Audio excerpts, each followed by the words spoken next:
Hare Krishna, welcome everybody.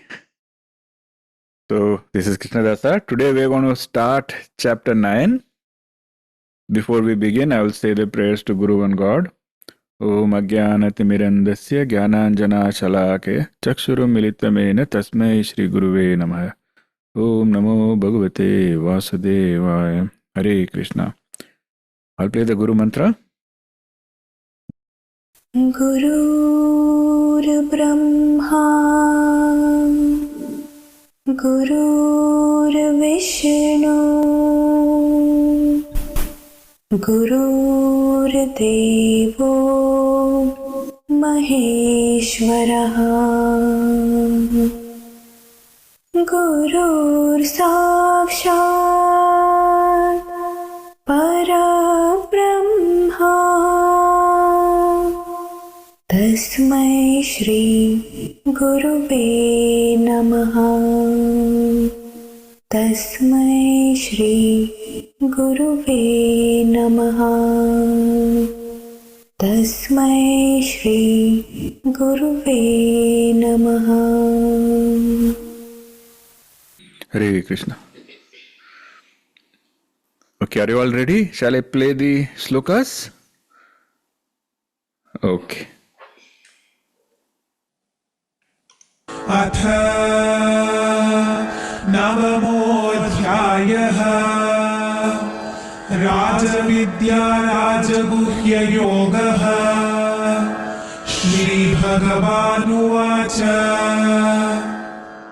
इदं तु ते गुह्यतमं प्रवक्ष्याम्यनसूयवे ज्ञानं विज्ञानसहितं यज्ञात्वा मोक्ष्यसे शुभात् राजविद्या राजगुह्यं पवित्रमिदमुत्तमम् प्रत्यक्षावगमं धर्म्यं सुसुखं कर्तुमव्ययम् अश्रद्धधानाः पुरुषा धर्मस्यास्य परन्तप अप्राप्य मां निवर्तन्ते मृत्युसंसारवर्त्मनि मया तदमिदं सर्वं जगदव्यक्तमूर्तिना मत्स्थानि सर्वभूतानि न चाहं तेष्वस्थितः न च मत्स्थानि भूतानि पश्य मे योगमैश्वरम् भूतभृन्न च भूतस्थो ममात्मा भूतभावनः.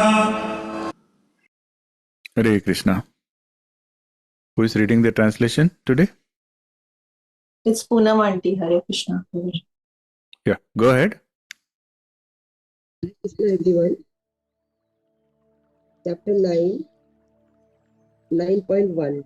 The Supreme Lord said, I shall reveal to you who is not envious of me, the most profound secret, the knowledge combined with experience, by knowing which you shall be released from evil. 9.2. This is the King of all knowledge, the most profound of all secrets, the Supreme Purifier, directly realized in accordance with Dharma, easy to practice and everlasting in effect. 9.3. O scorcher of foes, people who have no faith in this Dharma are unable to attain me and keep returning to the cycle of birth and death. 9.4. By me in my unmanifest form, this entire universe is pervaded. All beings dwell in me, but I do not dwell in them. 9.5. And yet the living beings do not dwell in me. Behold my divine yoga as their sustainer and creator. I dwell in beings, yet I am not influenced by them or by material nature. Thank you. Hare Krishna. Hare Krishna. Thank you so much. So yeah, Sri Krishna is saying this is the king of all knowledge. So welcome. This is going to be yet another very profound set of teachings from Sri Krishna. So in the 9th chapter, Sri Krishna will take so in the previous chapter he was trying to explain the nature of the divine, and also in the 9th chapter Krishna is going to take the understanding of the divine to a higher level. He is going to reveal the true nature of supreme reality and how we can attain that reality, realize that reality. So, this chapter, Shri Krishna calls it as the king of education. Why is it the king of all education? Because he says this is the essence of all the philosophies that I have explained till now. This is how Krishna is emphasizing this to Arjuna. So Krishna is going to explain to us the secrets of true devotion and how to reach the ultimate truth. No, so he's explaining the imperishable Brahman. You remember we had all these terms that we discussed earlier. Adhyatma, Adibhuta, Adideva. So many different things. And then we also discussed in the previous chapter the concept of Brahman, the absolute. How it is never changing. So Krishna will again go into details and into depths on how to realize that Brahman. So Krishna is reminding us that Brahman, the essence of that Brahman resides in every being's heart, everybody's heart. While at the same time it is untouched, it is not impacted. So how is that possible? What is the secret? So that's what Krishna is going to go ahead and explain. So Krishna will provide comparisons, he will give clarity. Basically, he is trying to guide Arjuna and all of humanity. Everybody who are seeking the truth, Krishna is guiding all of them to understand this nature of this supreme reality and how we can attain this reality. So, again, if you see, Krishna, he will say that he wants to guide us. He wants to guide us through this maze of worldly illusions and attachments. And he will reveal the path of surrender. So here is where he is going to beautifully reveal that aspect, where we offer our entire being to the divine, and how we can, by doing so, how we can free ourselves from the shackles of ego, desire, and all those other things that bind us. It's very interesting because whatever we are teaching or we are learning in the 9th chapter, here Krishna is building upon the themes that he introduced in the 8th chapter. So it's a continuity there. He's just offering a more deeper and more expansive understanding. So in 8th chapter, what did we learn? Krishna elaborated the concept of imperishable Brahman, the eternal, immutable. And he also explained the process of how to transcend the cycle of birth and death through the practice of Yoga Mishra Bhakti. Remember? Steadfast meditation, devotion. And so let us try to quickly compare what we learnt in the 8th chapter and what we are going to cover here in the 9th chapter. I'm doing this so that you are able to get the context and you are able to relate what we learnt in the 8th chapter and how it relates to the 9th chapter and how there is continuity. That's very important. Okay. So we spoke about Brahman's manifestation, like in the 8th chapter. We spoke about how Brahman was the imperishable reality.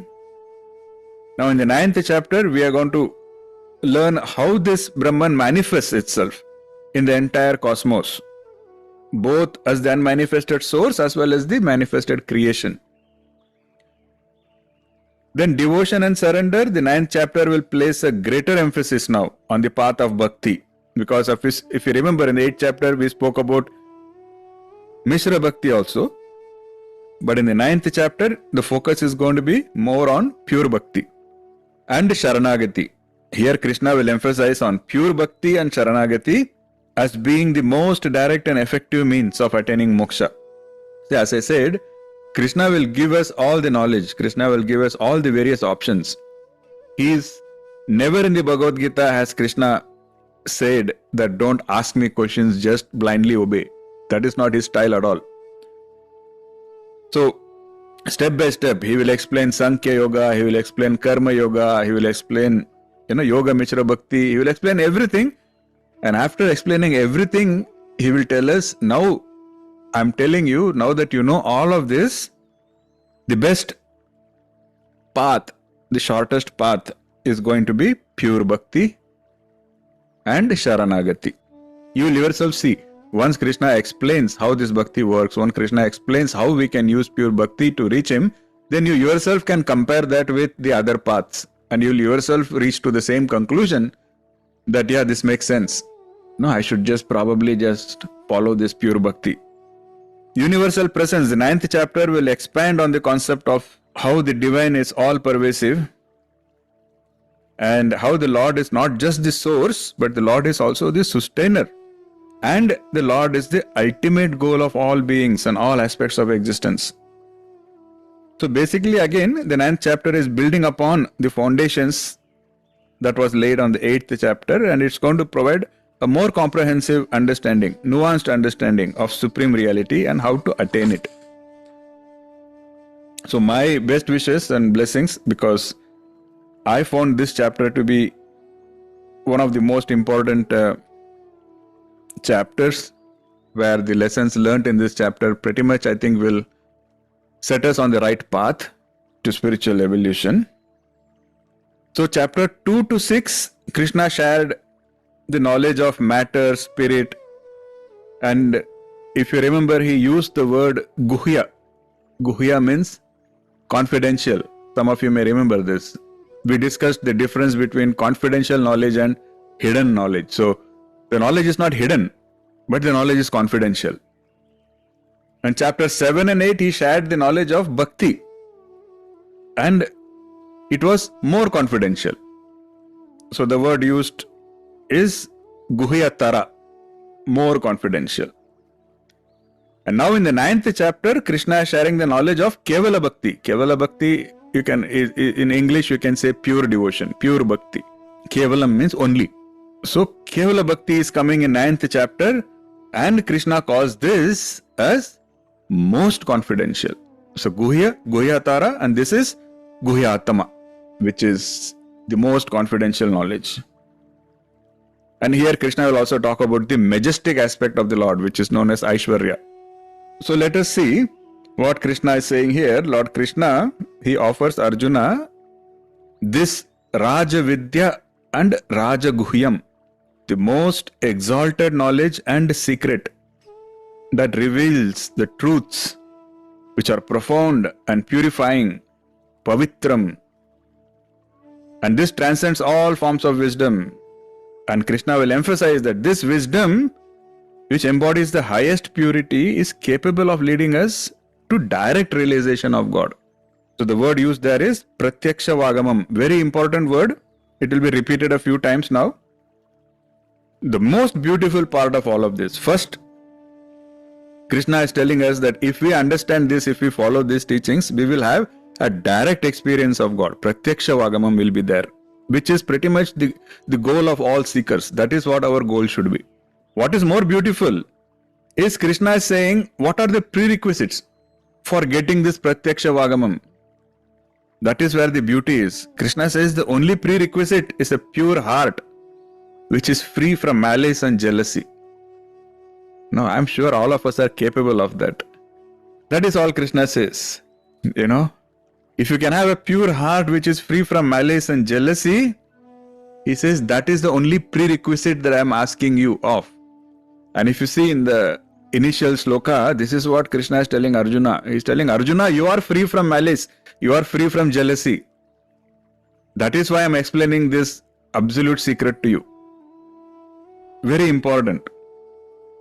Okay, I'm sure we are all capable. Are we all capable of having a pure heart free from jealousy and malice? Ekansh does not believe so. No, Guruji, I am saying that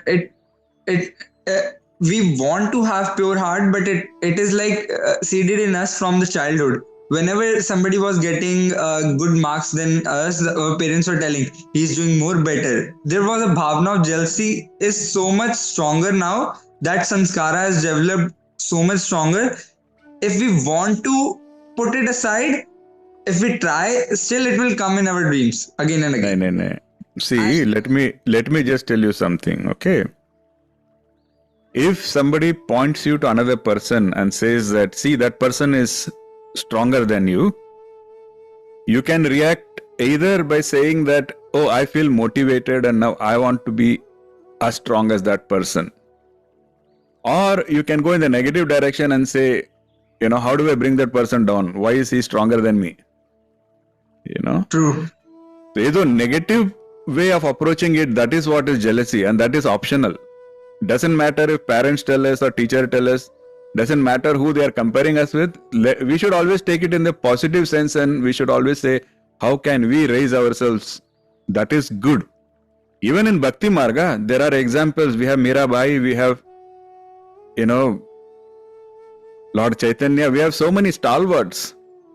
Now, are we going to say, oh, that Mirabai became more advanced than me, how do I bring her down? Or do you say, oh wow, that Mirabai, that is my role model now, I need to go till there. You see? So comparing is okay, but how we react? Are we reacting with jealousy? Is a negative emotion. Jealousy means you are thinking negatively. You are unhappy about somebody else's success. That is what we should avoid. And that is easy. It really is easy. If we are aligning with the teachings of Shri Krishna, that is easy. And Krishna says that is important. Because what happens now? Knowingly or unknowingly, you will one day be jealous of Krishna also. So when Krishna talks about, my Aishwarya and my opulence and my this, instead of developing a bhava of reverence, you will develop a bhava of jealousy. And that is why it is Krishna is discouraging that. Krishna says, don't get into jealousy. Okay. So there are a lot of beautiful terms we are going to learn in this few slokas itself. Because knowledge is jnanam, that we all know. What is experiential knowledge? Anybody remembers the word? Knowledge is jnana. What is experiential knowledge? Vigyan. Yes, Sulata. Somebody is saying, Ishit Asha ji? Yes, it's Vigyan. Vijnana, correct. So we have jnana, we have vijnana. And this knowledge is deeply rooted in dharma. That also the term we know. And that is the key for moksha. That term also we understand, liberation. Moksha from what? Moksha from everything that is inauspicious, which is ashubha.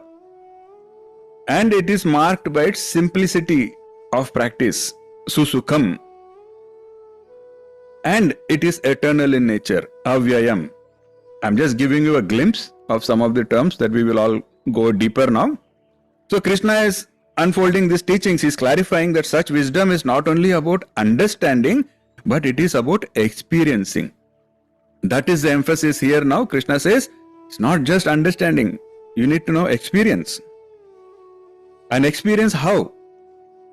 Experience in your day-to-day life. So Krishna says, the key is not just to understand the nature of the Supreme, the Divine, but the key is to experience that Divine in your day-to-day life itself. So empowering, so beautiful. So in other words, Krishna says that spirituality has to be a living, breathing aspect of your existence. It is not something that you go somewhere to seek. It is not something that you will find only on a mountaintop. So that is the Krishna's beautiful teachings here. So Krishna is saying, although this knowledge is very profound, it is also extremely practical. And he is going to teach us how to live the life aligned with these truths while engaged in the world. You see, this concept has been repeating so many times in the Bhagavad Gita. Correct? Where be in the world without being impacted by the world. Renunciation of action versus renunciation in action. There's so many different ways Krishna has been teaching the same thing again and again and again. So, Raja-Vidya Raja-Guhyam that Krishna is talking about is not just some philosophical concept which is far away, but it is a very potent, transformative force which is accessible through just pure devotion. And Krishna is promising, he's saying anybody who follows this path with a pure heart, they will attain this supreme goal. That is a promise from Krishna. And Krishna is saying it is within reach of everybody. You just need simplicity, purity, you need dedication and consistency. He's not asking anything really, beyond what we can accomplish. And that is what makes this so profound. That is what makes this so beautiful. And that is what makes this the king of all knowledge. So Krishna is again promising, he is saying liberation is guaranteed for anybody who embraces these teachings with sincerity and faith. So beautiful. It's always very touching when the Lord provides assurances like this. No? It is not sometimes how we provide advice to people. No? We say, मेरा काम था बोलना मैं बोल दिया बाकी it's up to you, you know. So we do consultation when people ask us something, you know. First of all, we are hesitant to give any advice because if it doesn't work, they are going to blame us. And then if we do provide advice, it is usually like, my job is to give advice, but then it's up to you. You go. But it takes somebody like Krishna to stand and provide an assurance, provide a promise for something as profound as liberation, something as profound as realizing the God himself. And he is giving that assurance in front of Arjuna and in front of all of humanity. See, the other beautiful aspect. So this transformative power of Vijnana that we just spoke. See, if you look at it the right way, then if you understand this knowledge, this Vijnana aspect, then you can perceive that whole battlefield as a temple, sacred temple. This is the key aspect of teaching that people sometimes they miss the point. Bhagavad Gita is not about war. It is not a book of war.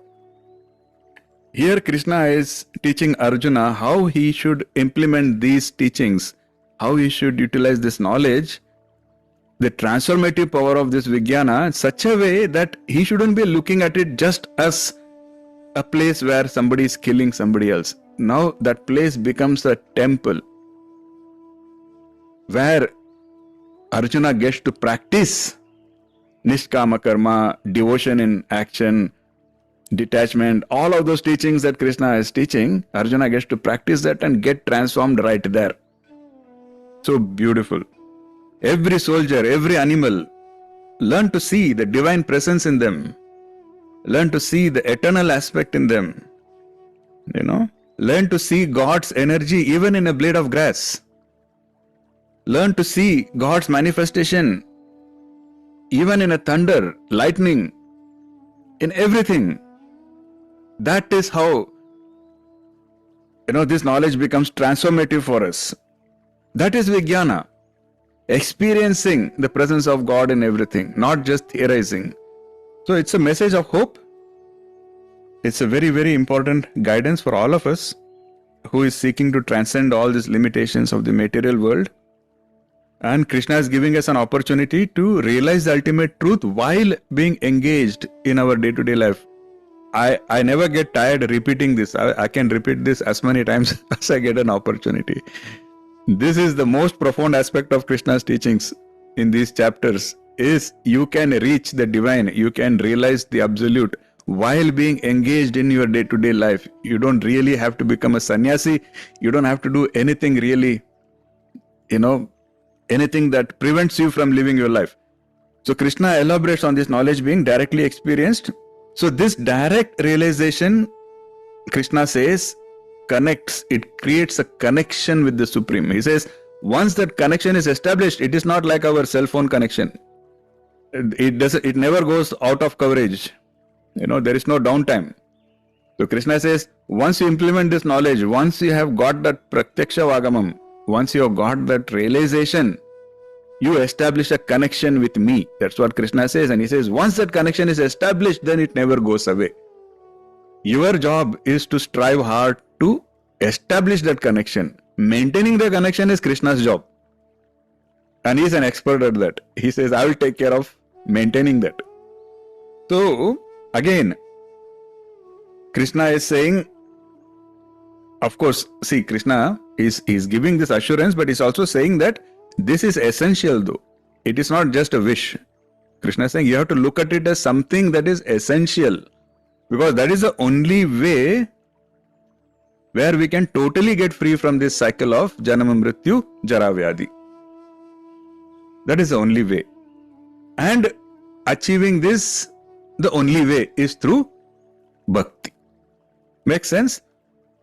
Bhakti is the only way to have pratyaksha vagamam, and pratyaksha vagamam is the only way where you can get totally free from the cycle of birth and death. Otherwise, what happens? We get stuck in these ritualistic aspects. we are praying, we are, oh God, may I get a good job, I will give you a coconut, oh God, may I have a good wife, I will feed 4 people, there is a price for everything, when I was in Hyderabad, I think Rajesh probably knows that, and there is a Vishnu temple, and that temple is known as the Visa Balaji.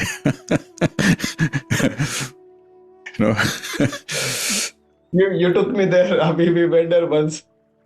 Yes, I had taken Rajesh there. It's called as Visa Balaji, where it is supposed that Balaji's speciality is he blesses people to get visas, especially for US. And so people go there, and there is a, like if you want a H1 visa, you will take 108 rounds. If you want L1, there is a different set of rounds. And, some people, they are praying for a green card. I don't know how many rounds they take, but it is real, So what Krishna is saying is, it's okay. That is the normal bhakti that people have. It's okay. You will get what you ask for. If visa is your goal in life, Krishna will bless you. You will get a visa. Now, if having a good wife is your goal, you will get it. Like that. If being to heaven is your goal, Krishna will bless you. You can get heavens. You can even become the king of all gods if you want. If that is your goal, Krishna will bless you. But as you know, even being the king of God cannot be your ultimate goal, because even the king of God has to die. Even the king of God. So what is the whole point? You are just, lengthening the cycle, but you are still part of the cycle. So your goal should be, I just don't want to be in this recycle business. I want to get out of this cycle itself. And for that, if that should be our goal, the bhaktas. And if that is the goal, Krishna is saying how to accomplish that. That secret is in this chapter. So with that, let us again take more interest and dive deeper. So already Krishna spoke about Anasuya, which means non-enviousness, and Shraddha, which is faith, which are absolutely required qualifications. So Krishna is again saying that knowing about all the qualities of the Lord, that the Lord is omnipotent, omnipresent, the Lord is like this, Lord is like that, knowing, he says that is jnana at the end of the day. But actually getting his grace and realizing his presence, he says that is vijnana. And we have to now make the transition, and we need to get there. Like we have been spending so much time, what is Adi Atma, what is Adi Bhuta, what is Adi Deva, what is Brahman. Okay, that is all jnana now. Now that we have the jnana, let us go to the next level of evolution and figure out how to realize that Brahman. And Arjuna is the perfect student because he is not envious, he is not jealous, and he is not selfish. And Arjuna never tries to find faults in Krishna. See, Arjuna is a perfect example of a perfect student. He will ask questions, he will never question Krishna. So Arjuna knows the difference between Prashna and Pariprashna. And because of that, he is considered the perfect student. And Krishna makes it very clear. If you cannot approach knowledge this way, if you cannot put your pride in your pocket, then this knowledge will not benefit you. Because the goal is not theory. Yeah, if you don't have these qualities, you will get the theory. If that is your goal, fine. But your goal is vijnana. Your goal is realization. That realization cannot happen unless you take care of pride and you take care of, having a pure heart and all of that. Okay. So Krishna can see that Arjuna is very eager now. Arjuna is eager to evolve. But he needs guidance. See, there's a very important concept here. Is understanding oneself and understanding the world. It is very crucial if you want a harmonious relationship in life. That is very common sense, I'm telling you. It's not even about God or Supreme or anything. Even in our day-to-day lives, if we want to have a harmonious life, then you need to understand your own self first. And you have to also understand the world that we live in. And if you are aligned, then things become harmonious. If you're not aligned, you face problems. Very simple. Right? But here what is happening? Why is Arjuna in so much turmoil? and so much anxiety? Arjuna, Mahabaho, the kind of soldier, the kind of archer that the whole world is afraid of. And he is going through a mental diarrhea. Why? Because he is not aligned. And that is what Krishna is trying to fix. He is not aligned, but he is eager to get aligned. He has all the right qualities of the right student. So Krishna is spending his time and energy and guiding him in that direction. So Krishna says, Yat Jnatva Mokshaye Ashubhat, by knowing which you will be freed from all miseries of material existence. This Shubha means good. Ashubha means not good. Ashubha also means evil. So Krishna says, you will be free from all evil. That is the promise in the first verse of this chapter. And in the second verse, he makes it even more explicit by saying that this knowledge is Guhyatma, very confidential. Okay, so let us now break it down. Let us categorize it. So I have titled this The Eightfold Path to Liberation, Cultivating that Raja-Vidya. So this Raja-Vidya that Krishna spoke about in these few verses, I have tried to break it up into 8 different points. So it makes it easier for us to understand and analyze. The first is, this knowledge is called Raja-Vidya. We already spoke about it, king of all knowledge. Because this knowledge, it offers a complete understanding of the self, the universe and the divine. Complete authentic knowledge. Second, Raja-Guhyam, king of all secrets. It is readily available to everybody, but it takes a pure heart and it takes the grace of a guru to fully understand.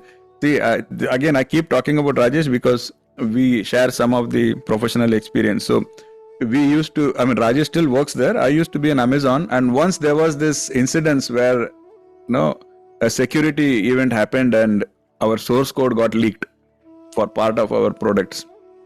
And a lot of people are panicking, but the leadership came in a very surprising way. They responded. They said, people can go get access to our source code if they want, but they can never build an Amazon using that source code. What are you going to do with all that source code? Do you think you can create another Amazon?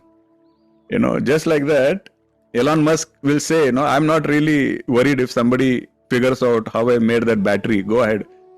You can make the battery, but can you create another Tesla? That is the confidential aspect. So Bhagavad Gita, everybody has Bhagavad Gita in your home. There are millions and millions of copies of Bhagavad Gita available in the planet. Does it mean that everybody gets Pratyaksha Vagamam? Does it mean everybody really aligns and becomes, gets realization of? No. Why? That is the confidential aspect. That is why Krishna calls the knowledge confidential and not hidden, because it is the knowledge is there, but the confidential means there is a way in which you are supposed to approach that knowledge for that knowledge to make an impact, for that knowledge to actually be useful and help you towards your goal. So what is that aspect is what Krishna is bringing out here. No malice, be pure, no pride, no ego, and be consistent, have faith, and approach a guru with the mode of pariprashna. That pariprashna I keep repeating because I myself realize the importance of that. As long as I'm in a questioning mode, I will get theory. But if I really want to internalize, I need to get out of that mode. Because when you are questioning somebody, that only means you have a blockage. And how can anything enter as long as you have a blockage, right? So that pariprashna is very, very important. Third aspect is pavitram, purifying, because this knowledge will clear away all impurities, all ego, all attachment. Fourth, uttamam, perfect and transcendental. This knowledge is perfect because it gives us a complete understanding of reality. And fifth, pratyaksha vagamam, direct experience. Pratyaksha means before your eyes. So, unlike all theoretical philosophies, this knowledge will culminate in direct personal experience of the divine. Very, very powerful, very profound. Sixth aspect is dharmyam. Dharma, perfection of dharma. Why? Because this knowledge doesn't ask you to just follow blind rituals. That's not what this knowledge is. This knowledge is guiding us towards a life aligned with the universal principles. It is about living a life of purpose, compassion, righteousness. That is what this knowledge is. Seventh aspect, susukham kartum, which means this knowledge is easy and it is joyful to practice. You don't need to have PhD level efforts to understand this knowledge. And the eighth aspect is avyayam, eternal. This knowledge is imperishable. That is pretty much the quality of Sanatana Dharma. We discussed that earlier also. Dharma, when you say dharma, dharma itself is different types of dharma. There is, at a very broad level, you have Yuga Dharma and you have Sanatana Dharma. Yuga Dharma means that dharma is relevant for a particular yuga. Like for example, Brahmins, they should not cross the 7 seas.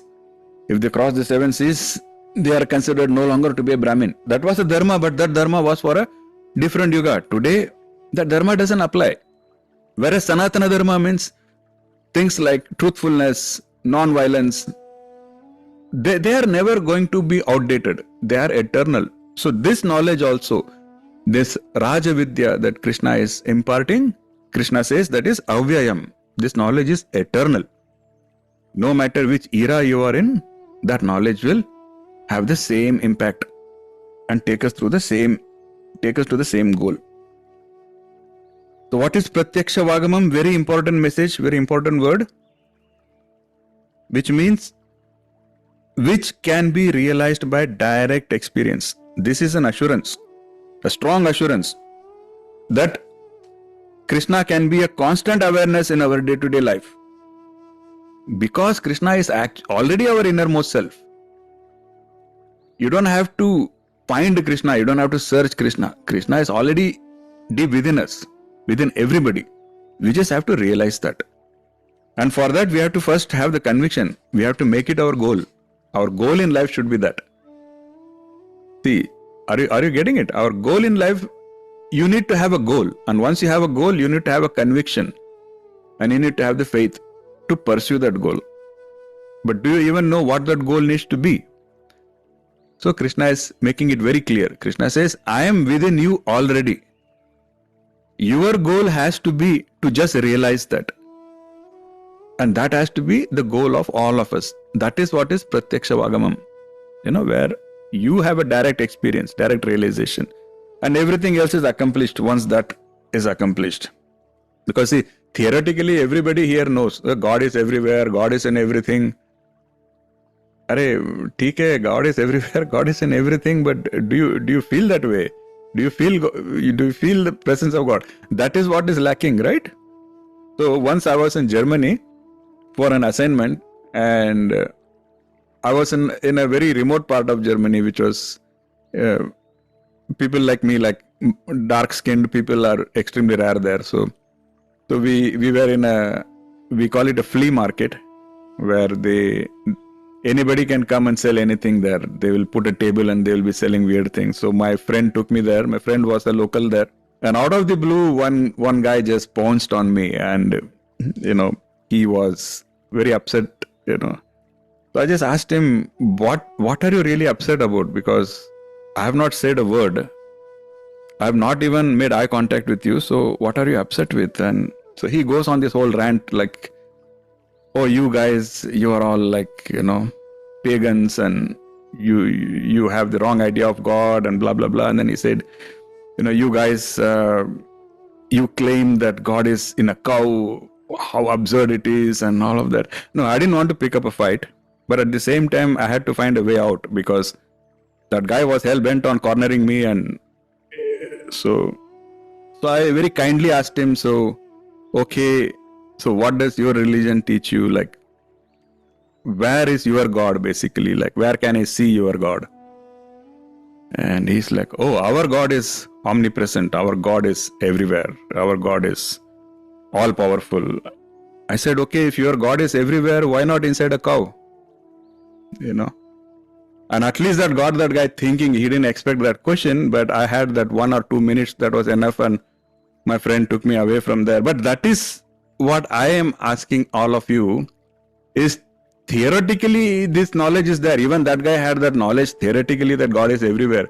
But he didn't have the realization. First of all, if he really believed that, he wouldn't be getting mad at me because he should realize God is inside me also. No, just like that, that Samadarshana should be one of the aspects of our realization aspect. And that is what Krishna is really trying to convey in this chapter and helping us get to that stage. See, there is one very important and beautiful differentiation I want to bring out is, usually we all think that, okay, let me ask this question. Why do you think we are doing spiritual practices? Why do you think we are following the spiritual path? Who can tell me? What is the reason? To get closer to God and to break out of this cycle of life and death. Excellent. To come out in of other words, that. Liberation, correct? Liberation, yeah. Liberation. Excellent. Okay, so that is what we all consider. We consider that when we perform devotional services, we get liberation. Correct? Okay. The beautiful differentiation is when we pursue Bhakti Marga, the pure Bhakti Marga, Kevala Bhakti. When we pursue Kevala Bhakti, the belief is the devotional services start after we get liberation. It is not that I am doing devotional service to get liberation, but I get liberation so that I can engage eternally in devotional service. The thinking changes. So if you search for the teachings of Bhakti Sutra, for example, this is why Naradji will say, it should be neither bhukti nor mukti. Bhakti is beyond that. This is what that means. That means you just inverse that whole equation. And instead of saying, I am doing devotional service so that I get liberation, you say, I seek liberation so that I can eternally be devoted to God. Because once you get liberation, there is nothing else for you to do. So once you are out of this material cycle, there is nothing material for you to do. Then you can spend eternity in devotional service. And that should be the goal. So a very beautiful differentiation. I just want to bring it out here. Okay. And again, Krishna will repeat the importance of faith. Extremely important, extremely important, extremely important. Lack of pride, purity and faith. 3 pillars. Okay. Non-negotiable. And they are not that hard. So I'll give an example. Let us say we are sick and you go to a doctor. And then the doctor is asking, will you listen to what I am saying? And then you tell the doctor, well, I will trust you if I get well. So doctor is asking, will you listen to what I am saying? And you are telling the doctor, well, I will trust you if I get well. Na? I need evidence. And the doctor says, but you will get well only if you trust me. Only if you follow what I am telling you, only then you are going to get well. See the dilemma. Correct? Just like that, it is pointless to say that I will have faith in God when I see evidence of God. Because you cannot see God or you cannot perceive God unless you have faith in God. That is very, very important because we all fall into this trap. Everybody, we are all in this.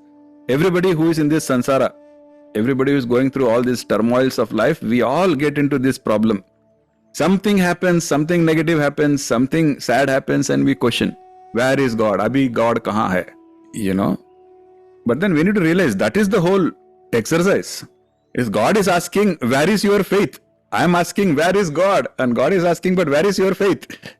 That is where they call it leap of faith. The leap comes first. You cannot keep looking and saying, first show me the net and then I will leap. No, you leap and the net will appear. Just like that. That faith is extremely, extremely, extremely important. Because many times we think we are following everything else and we are questioning, why am I not progressing? Why am I not getting this realization of God? Why is my connection not getting strong? The answer is extremely simple. Faith.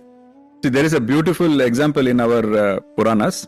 So there was once a king and that king is having an argument with a saint. And the same discussion, the king is telling the saint that I don't believe in God because I don't see God. I mean, it is so practical, he says. It is so simple. Show me God. If I cannot see God, why should I believe in God? So the story goes that the saint shows the king a pot of milk. And then he asks the king, do you believe that there is butter in this milk? Now, the king was very quick to show off his knowledge, and the king said, of course there is butter in the milk. The saint said, show me where. And the king says, oh, you don't know. You don't understand. There is a process for that. You have to first make the milk into curd, and then once it is curd, then you'll have to churn it, and when you churn it, then the butter comes. Then the saint smiles and he says, my dear, that is the same with God. I cannot just show you God, because you have to follow a process first. God is everything. Just like the butter is in the milk, God is also there. But simply knowing doesn't yield butter. Just because you know that butter is there in milk doesn't help you get the butter. Can you just sit there and tell milk that, hey, I know that there is butter there? You're not going to get any butter. Because that is just jnana. Jnana means I know there is butter in the milk. But vijnana means understanding how to actually get that butter. And that is the teaching of this chapter, pretty much. The vijnana is the churning process. So Krishna says that through practices like devotion, which is bhakti, meditation, which is dhyana, and selfless service, seva, he says that is how you churn this milk of material existence to reveal the butter of divinity. I hope that is making sense. So I also tried to come up with a few points on how we can live the Raja-Vidya, how we can integrate the wisdom of this Raja-Vidya into our daily lives. First aspect is practice devotion. You have to practice. Bhakti, devotion, love, these are all things that need to be practiced. How you can practice? There are many ways to practice. Satsang is one way, and then, we all discuss Shravan, Manan, and Nididhyasan, chanting. Lot of different ways. I've already explained many of them in the previous chapters. Just keep in mind, practice is essential. And then mindfulness. Mindfulness means being aware. Because sometimes we go off track. We don't even realize we are going off track. So we need to be mindful. And how can you be mindful? Practice more of meditation. That is the power of meditation. Meditation helps you be mindful. It helps you be grounded. It helps you be more aware of your own self, aware of your own thoughts, so that you can make course corrections faster. And then Swadhyaya. Swadhyaya is what we are doing now, studying the scriptures, going into the depth of the teachings. So these are some of the aspects. And Raja-Vidya, this is not just about, as I said, it's not just about sitting under a tree or sitting on a mountain top. We can practice it in our day-to-day life. For example, if you are in the workplace, approach the work with dedication. See your work also as an offering to the divine. Maintain integrity, maintain compassion, be fair in your dealings. Be compassionate with your colleagues. Can we do that? That is how you are living the Raja-Vidya in your day-to-day life. In relationships, cultivate kindness. Let kindness be your primary emotion. Forgiveness. Practice forgiveness, practice kindness. Possible. Okay. And when you are faced with difficult times, instead of saying, where is God? Ask yourself, where is my faith? Small change, minor adjustment possible. See, there are 3 words. I am asking you to change only one word. Instead of saying, where is God? Say, where is faith? So 2 words, yours, 1 word, Krishna's. Fair? Okay. So that is how you live. That is how you practice this in your day-to-day life. So these teachings in this chapter, again, they are providing a very transformative message for anybody who wants or who has this as their goal. And by cultivating these qualities of Raja-Vidya and by integrating this wisdom, see, this is the important part. Not just, knowing that this is what Raja-Vidya is. Most important, integrate that into your day-to-day life. That integration is the key. And the output of all of that is your connection with the divine is going to grow stronger. And eventually you are going to have Pratyaksha Vagamam eventually you're going to have that direct connection, and then goal accomplished. Lasting peace, and eternal bliss. I hope this all made sense. Hare Krishna. With that, I will stop talking. If you had any questions or comments, please go ahead, and we will continue with this beautiful journey in our next session as well. Okay, Poonamji, you want to say something? Hare Krishna Guruji. Anyway, you have replied Ekant's question, but as a teacher, I'm a very small teacher in front of you, but I want to tell him one thing. If parents say, उस बच्चे को इतने marks मिले, तुम्हें क्यों नहीं मिले? So they have not taught you jealousy. They have taught you competition. They are just trying to say that when he can get, why can't you? Work hard. Instead of that, you take it positive way. That I have to work hard. Why? What he's doing for getting so many marks, so that even I can get. Instead of that, don't say that they have taught you jealousy. They have taught you competition. Today you are standing on your own in this competitive world. And most of us are standing, most of you are all the corporate world. Competition does not teach you jealousy. Competition teaches you how to understand yourself, your inner potential, how to take out. When you have studied MBA, Dipali has studied MBA. So both of you have studied MBA. So she is a CEO and you are just a team leader. Why? Because then you see what she is doing. Your inner potential you have to take out. Thank you so much, Auntie. Thank you, Poonamji. Thank you so much.